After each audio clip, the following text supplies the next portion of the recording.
what really happens in your room when you're angry. And I'm not talking about the shouting or the heavy silence that comes after.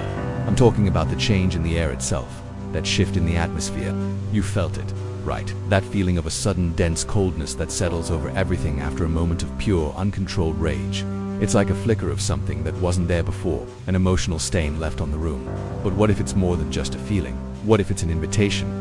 For over 1,400 years, Islamic tradition has spoken of a hidden reality, a world that exists parallel to our own, the world of the Jinn. These beings, created from a smokeless flame, aren't just characters from folklore. They are a fundamental part of the unseen world, and they interact with us in ways we rarely understand. And among them is a type of entity drawn to the heat of human conflict. It preys on our rage, it feeds on our fury, and it slips into our homes, our rooms, and our lives through a door we ourselves open in moments of anger. The most chilling part isn't just that this entity exists, it's that you've probably already met him. You've felt his influence, you've heard his whisper, you just never knew what it was. Today, we're going to change that. We'll explore the ancient teachings, the scriptural warnings, and the chilling personal accounts that unveil this creature of wrath. And by the end, you won't just understand who he is, you'll learn how to bolt the door shut for good.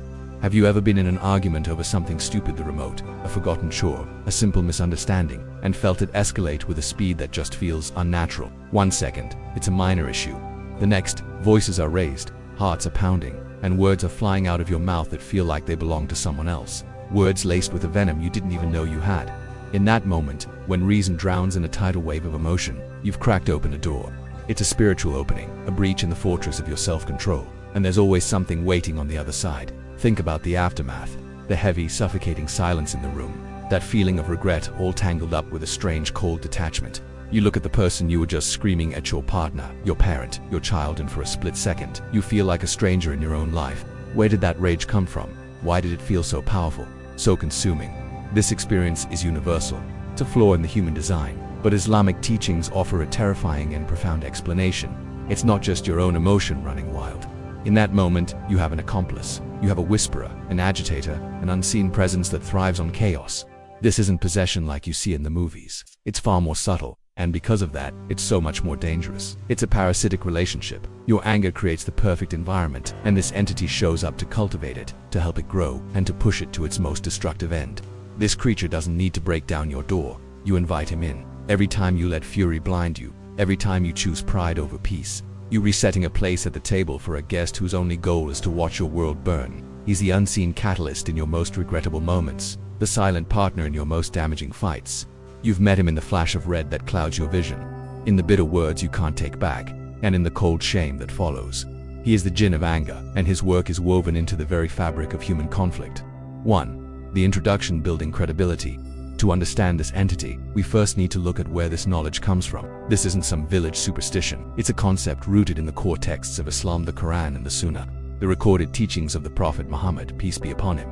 In Islam, the Jinn are a creation of God, just like humans and angels. While angels are made from light and humans from clay, the Quran tells us the Jinn were created from a smokeless fire. They exist in a realm unseen by us, a different dimension, but their world crosses over with ours. And just like us, they have free will. They can choose to be good or evil, believers or disbelievers. The evil ones are called the Shayatin, the devils, and their leader is Iblis, or Satan. The link between anger and these malevolent jinn is made crystal clear in Islam's highest sources. The Prophet Muhammad gave us a direct and stark warning. He said, "Verily, anger comes from Satan, and Satan was created from fire. Fire is only extinguished with water. So if you become angry, perform ablution with water." Let's unpack that, because it's not just a metaphor, it establishes a direct link. Anger is from Shaitan, it's his tool, it's his native element. Then, it gives us the spiritual physics of the solution. Shaitan is from fire, and fire is defeated by water. This isn't just about cooling down, it's a spiritual cure for a spiritual sickness. Performing wudu, the ritual washing with water, is a physical act with a metaphysical consequence. It puts out the fire of Shaitan's influence. The Quran explains that Shaitan and his followers don't have the power to force our hands or control our bodies. Their main weapon is psychological. It's called waswasa, the whisper. In the final chapter of the Quran, Surah An-Nas, we read taught to seek refuge in God from the evil of the whisperer who withdraws, who whispers in the breasts of mankind, from among the jinn and mankind. This whispering is a subtle campaign against our souls. Shaitan uses our own God-given emotions: fear, sadness, greed, and most powerfully, anger, and twists them, pushing them out of balance until they become destructive. He doesn't invent the anger from nothing. He finds the spark that's already in you and fans it into a raging inferno. In another instance, the Prophet Muhammad was with his companions when two men started insulting each other.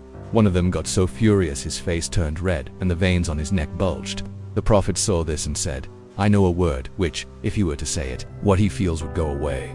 Audu billahi minash shaitanir rajim. I seek refuge in Allah from the accursed Satan." This isn't just a calming phrase. It's a declaration of spiritual war. It's admitting where that overwhelming rage is really coming from and deliberately seeking protection from God. It's drawing a line in the sand and telling the whisperer, "You have no power here." So when we talk about a jinn that enters your room when you're angry, we aren't talking about a single, named character from a storybook. We are referring to an established reality, that any of the shayatin, the malevolent jinn who follow Satan, are drawn to the fire of anger. They are opportunistic predators of the soul, and a house filled with rage is their hunting ground.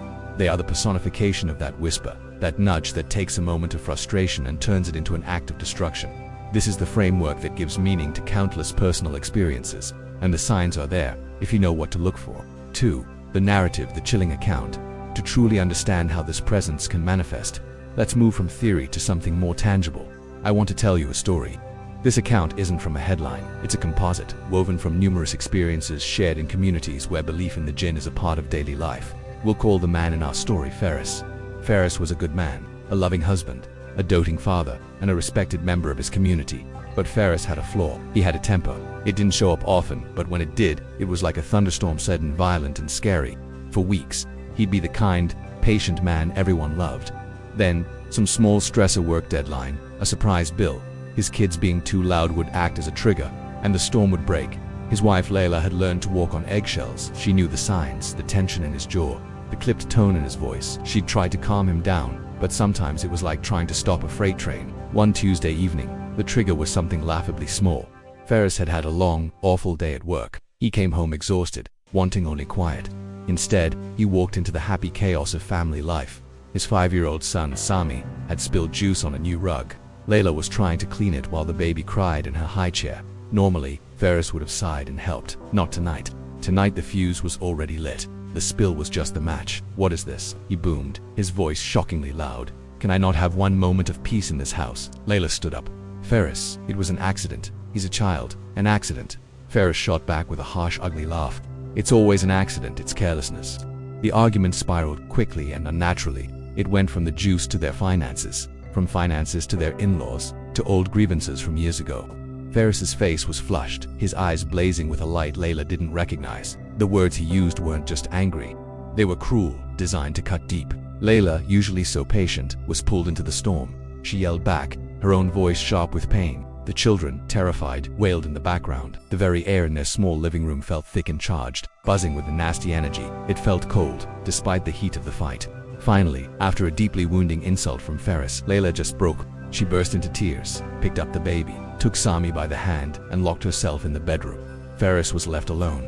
The silence was deafening. His heart hammered against his ribs. The rage was still pulsing through him, but as the adrenaline faded, a cold dread took its place. He looked around the room. It felt wrong, alien. He felt a presence. It wasn't something he saw. It was a feeling, a weight in the corner of the room, a patch of air that was colder than the rest. He had the distinct and terrifying sensation of being watched. He tried to shake it off, telling himself it was just his mind playing tricks on him. Later that night, he lay on the sofa, unable to sleep. The silence of the apartment wasn't peaceful anymore. It was heavy, expectant. The feeling of being watched hadn't gone away. It felt closer now, like the presence from the corner had moved to the doorway. Observing him, he squeezed his eyes shut, trying to pray, but the words felt hollow. The anger had built a wall between him and any sense of peace. That's when he heard it, a faint whisper, right beside his ear. It wasn't human, it was dry, like rustling leaves. It whispered a single word, an echo of the cruelest thing he had said to Layla. Ferris's eyes shot open. The room was empty, but he knew, with a certainty that chilled him to the bone, that he was not alone. The thing his anger had invited in was still here, enjoying the chaos it helped create, feeding on the misery that soaked his home. The next few days were a nightmare. The house felt wrong. A cup he left on the counter would be on the floor. A door he knew he'd closed would be open. Small things, easy to dismiss, but they stacked up into a pattern of quiet menace. The kids were agitated. Sami complained of bad dreams, of a shadow man. In his room, one night, it came to a head. Ferris was woken by a sound from the kitchen. It was the sound of a knife being drawn slowly from the butcher block. Scrape, scrape, he was frozen in fear. He remembered the prophet's words, the remedy for this poison. He scrambled off the sofa and ran to the bathroom. He turned on the tap and began to perform wudu. As the cold water touched his skin, he felt a change. It was like it wasn't just cleaning his skin, it was washing away a layer of spiritual filth. The suffocating dread in the apartment began to recede. As he washed his feet, he began to recite, his voice trembling at first, but growing stronger. A'udhu billahi minash shaitanir rajim. I seek refuge in Allah from the accursed Satan. When he finished, he stood up. The apartment was still. The menacing presence was gone. The air was clean again. It was just his home. Ferris walked to the kitchen and looked at the butcher block. All the knives were in their slots. From that day on, Ferris changed. He had seen the real consequences of his anger. He had met the Jinn of anger, and that encounter taught him a lesson he would never ever forget. 3. The connection that you've already met him reveal. Ferris's story is dramatic, and it's easy to think, well, that's never happened to me. I've never heard whispers or seen shadow men, and you might be right, but that doesn't mean you haven't met this entity. His real genius lies in his subtlety. He makes you believe his influence is just your own character flaw. This is the promise of the title. You have already met him. You meet him every time a simple talk turns into a shouting match for no good reason. You meet him when another driver cuts you off in traffic. That flash of pure white-hot rage that makes you want to lay on the horn and scream at a stranger. That sudden, disproportionate fury is his whisper. He takes a flicker of annoyance and amplifies it into a moment of temporary madness. You meet him at work. A colleague takes credit for your idea, or your boss passes you over for a promotion. The resentment that simmers inside you, the bitter conversations you have in your head, the urge to gossip or undermine them, that's his playground. He nurtures that seed of injustice into a sprawling tree of hatred that poisons your peace. You meet him in family disputes, an argument over inheritance, a disagreement on parenting, a hurtful comment at a family dinner. Shaitan exploits these moments because he knows the bonds of family are sacred and powerful. He twists love into obligation and obligation into resentment. He reminds you of every past slight. He convinces you that your anger is justified, that your pride is more important than your relationships. Those words that come out, you always do this, or you never listen, that sudden sense of historical grievance, that's his script. The Quran warns that Shaitan's goal is to excite enmity and hatred between you, and most powerfully, you meet him when you are alone. You meet him in the frustration of your own failures. When you can't lose the weight, quit the bad habit, or reach your goals. The anger you turn inward, the self-loathing, the despair is one of his most effective weapons. He wants you to believe you're worthless. He wants you to give up. He whispers, see, you're a failure. You'll never change. Why even try? That voice of internal despair is his voice, wearing the mask of your own. His touch is the reason you sometimes say things in anger and then wonder, did I really just say that? It feels like an out-of-body experience because, in a spiritual sense, it was you let go of the wheel, and he grabbed it. His influence is the inexplicable escalation, the feeling of being swept away by an emotion far more powerful than the situation deserves. Think back, have you ever felt a wave of rage at a slow internet connection? Have you ever slammed a door or thrown a remote in a fit of anger you felt ashamed of moments later?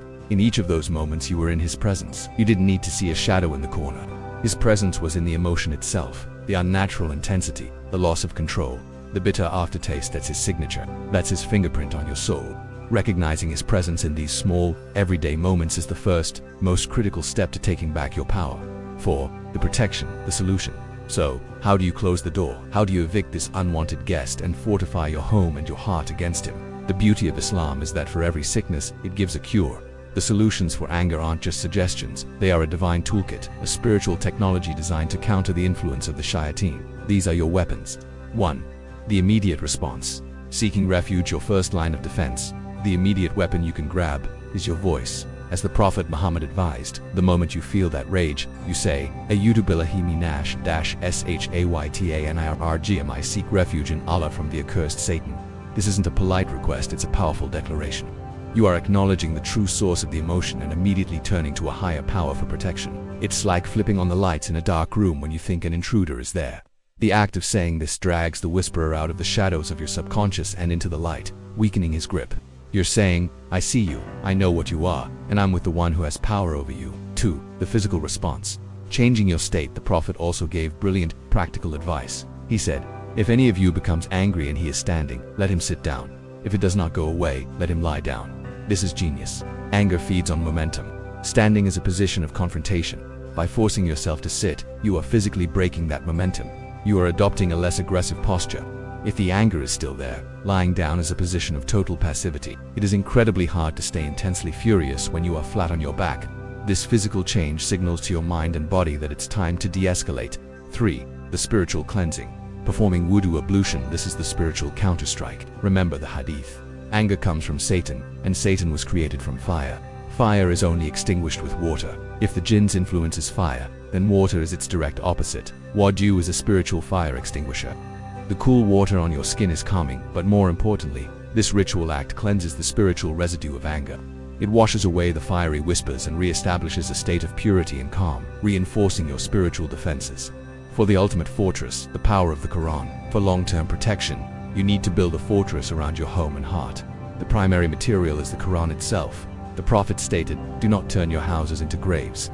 Indeed, Satan flees from the house in which Surah Al-Baqarah is recited. Playing or reciting the second chapter of the Quran, Surah Al-Baqarah is known to be a powerful shield for your home. Within that chapter is the single most powerful verse for protection, Ayat Al-Kursi. The verse of the throne, Quran 2:255. There is a famous account where one of the Prophet's companions caught a thief 3 nights in a row. On the 3rd night, the thief offered to teach him something for protection in exchange for his freedom. The thief said, "When you lie down in your bed, recite Ayat Al-Kursi. Then you will have a protector from Allah, and no shaitan will come near you until morning." When the companion told the Prophet, he replied, "He told you the truth, even though he is a notorious liar. That was Satan." The devil himself admitted the power of this verse. Reciting Ayat Al-Kursi before sleep is like posting a divine guard at your door. Reciting it regularly builds an impenetrable shield around you. 5. The lifestyle of protection. Constant remembrance. Dhikr. Finally, the ultimate protection is a life lived in remembrance of God. Dhikr. The jinn of anger preys on a heart that's distracted and forgetful. A heart that is constantly remembering God with phrases like Subhanallah, glory to God, or Alhamdulillah, praise be to God, is an occupied heart. There's no room for the whisperer to set up camp. This is how you bolt the door. So, what really happens in your room when you're angry? Now we know it's not just an emotion. It's a spiritual event, an opening for an unseen entity that feeds on our rage. We've seen how Islamic teachings identify this enemy. We've seen through a story like Pharisees how unchecked fury can poison a home. And most importantly, we know this entity's influence is in the subtle, everyday frustrations we all feel. You have met him, but this knowledge isn't meant to create fear. It's meant to empower you. Fear paralyzes, but knowledge liberates. By understanding the enemy's strategy, you can counter it. By recognizing his whisper, you can learn to ignore it. The struggle against anger is a part of being human. The jinn of anger is just an agitator in that struggle, one that forces you to choose between your worst impulses and your higher self. And God, in His mercy, has given us the tools for this fight. He's given us the words, the actions, and the verses that are our shields and our swords. The power to protect your heart and your home is in your hands. The choice to let anger be a gateway for evil or a reason to seek refuge in God is yours, every single day. When you feel that heat rising, remember the fire, and then remember the water. Protect your heart, and you protect your home. Master your anger, and you defeat the enemy you can't see. The next time you feel that flash of rage, you'll know you're not alone, and you'll know exactly what to do. This is a struggle we all face. So, I want to ask you, share in the comments below what you do to control your anger. What techniques, verses, or personal strategies help you in those heated moments? Your experience could be the very thing that helps someone else close a door they didn't even know was open. Let's learn from each other and strengthen our defense.